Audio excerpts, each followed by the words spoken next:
Oi, gente, bom dia! Sejam bem-vindos mais uma vez aqui na nossa jornada Atos dos Apóstolos. Capítulo 15 ainda, a discussão dos apóstolos continua sobre aquela questão da circuncisão e vamos falar sobre isso hoje. Mas antes, por favor, me ajuda aí, ó. Deixa o seu like, ó. Custa nada para ajudar o canal, tá bom? Participa também dos comentários e se inscreve se não é inscrito, tá bom? Capítulo 15, o versículo agora é o de número 11. Diz assim, ó: mas cremos que seremos salvos pela graça do Senhor Jesus Cristo, como eles também. Então toda a multidão se calou e escutava a Barnabé e a Paulo, que contavam quão grandes sinais e prodígios Deus havia feito por meio deles entre os gentios. Então preste atenção, o que estava em debate? Era o seguinte: os gentios que se convertessem precisavam circuncidar-se. É uma cerimônia da lei de Moisés. Os apóstolos Paulo e Barnabé, Pedro e os demais não concordavam com isso. Esse pensamento vinha daqueles fariseus que haviam se convertido e crido em Jesus Cristo. Uma mistura de fermento, nós falamos sobre isso. Aí Pedro toma a palavra e diz: nada disso. Nós cremos que seremos salvos pela graça do Senhor Jesus. Não vamos colocar esse jugo sobre os gentios de receberem Cristo, crerem nele, descerem as águas e ainda terem que circuncidar-se. A lei já foi cumprida. Então Pedro deixa claro: nós cremos que seremos salvos pela graça, assim como eles. Ou seja, nós temos que depender completamente da graça de Deus. É importante que fique claro que não é porque seremos salvos pela graça de Deus, favor que nós não merecemos, mas que alcançamos, que temos o direito, a liberdade para praticar o que quisermos. Já que eu vou ser salvo pela graça, eu posso pecar, posso beber, posso me prostituir, posso fornicar e etc.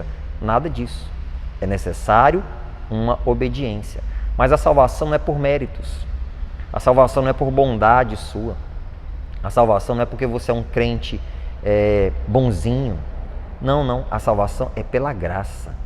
É você depender e acreditar que é a misericórdia de Deus na sua vida que vai te salvar. E você pôr a fé nisso.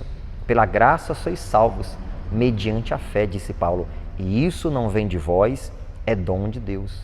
Mas aqueles judeus que defendiam a circuncisão acreditavam que eram necessários obras para que fosse efetuada a salvação. E a obra, no caso, era a circuncisão e outros detalhes mais. A gente está levando em conta aqui apenas a questão da circuncisão. Não. A salvação é pela graça, pela fé no Senhor Jesus Cristo, por aquilo que Ele fez por nós na cruz do Calvário. Aí Pedro faz essa explicação, todos se calam e começam a escutar Paulo e Barnabé. E o que é que eles contam? Tudo que Deus fez na vida dos gentios por meio da pregação deles. Curas, milagres, principalmente o Espírito Santo sendo derramado sobre eles. Aí sabe o que é que isso nos faz pensar?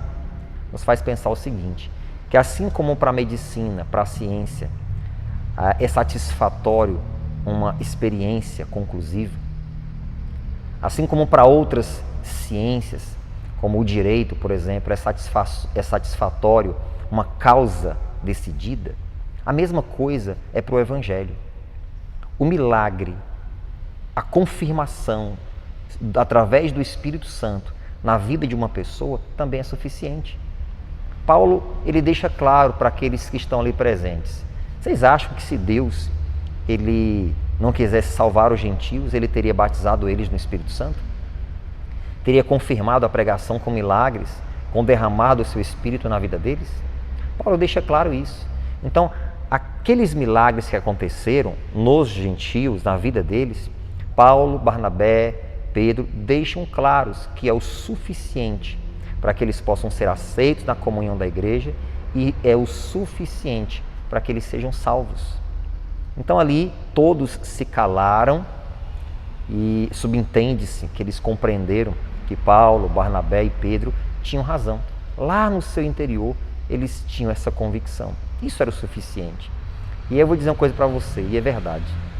Às vezes tentamos provar Deus para as pessoas através de palavras, de teologias, de pensamentos nossos, não.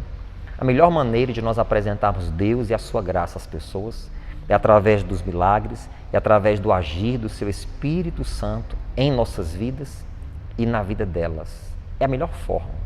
Às vezes as pessoas entram em discussão, uns dizendo que Deus existe, outros que Deus não existe, outros que a salvação é pelas obras, outros que a salvação é pela graça, enfim, é uma misturaiada de tantos temas, mas nada melhor do que a experiência maravilhosa de ver o seu Espírito Santo agindo, convencendo, convertendo, batizando, enchendo e operando milagres.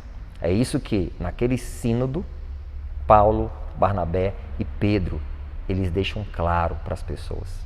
Então não tome julgos além daquilo que Jesus colocou sobre você. Jamais. Há um jugo a ser carregado? Sim.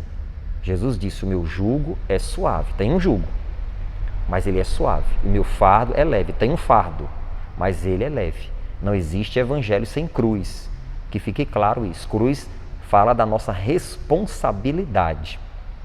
Mas existe aquela cruz que Cristo põe sobre nós, é aquela cruz que os homens, os seres humanos, a religião põe sobre a nossa vida. Por isso que é muito importante você ter discernimento. Amém? Vamos falar com Deus? Senhor, muito obrigado por mais uma manhã, um dia maravilhoso de aprendizado aqui na tua jornada. Vem mais pela frente, mas aos poucos o Senhor tem esclarecido tantas coisas para nós e te agradecemos por isso, Senhor. Abençoa esse povo cada vez mais, enchendo eles do teu Espírito Santo, porque é a coisa mais preciosa que podemos receber aqui em vida. Assim nós te louvamos e te agradecemos em nome de Jesus. Você sela dizendo amém. Obrigado pela sua atenção, compartilhe esse alimento, esse pão do dia, a jornada continua.